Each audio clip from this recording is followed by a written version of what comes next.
আজকে এই কাঁচা বড়ইগুলো আমার বাড়ির পাশের একজন খেতে দিয়েছে। তো এই কাঁচা বড়ইগুলো দেখে আমার ছোটবেলার কিছু কথা আর স্কুল জীবনের কিছু স্মৃতির কথা মনে হলো।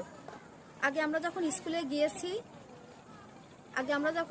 গিয়েছি কাগজে করে মুড়িয়ে লবণ নিয়ে গিয়েছি। টিফিন টাইমে বান্ধবীরা একসঙ্গে কয়েকজন মিলে স্কুল পার্শ্ববর্তী কোনো গাছ থাকলে বা পাশের কোনো বাড়িতে গাছ থাকলে আমরা সেইখান থেকে বড়ই পেড়ে লবণ দিয়ে দেখিয়েছি।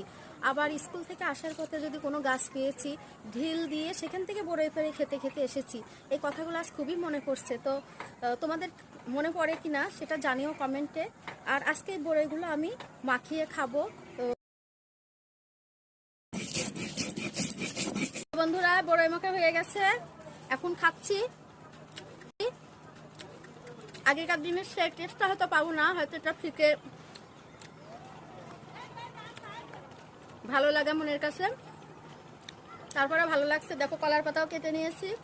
আগে আমরা কলার পাতা করে এই বড়ই মাখিয়ে খেয়েছি। নিয়ে যাক। আর ভিডিওটা কেমন লেগেছে কমেন্টে জানিও। পরবর্তী ভিডিও দেখার জন্য পাশে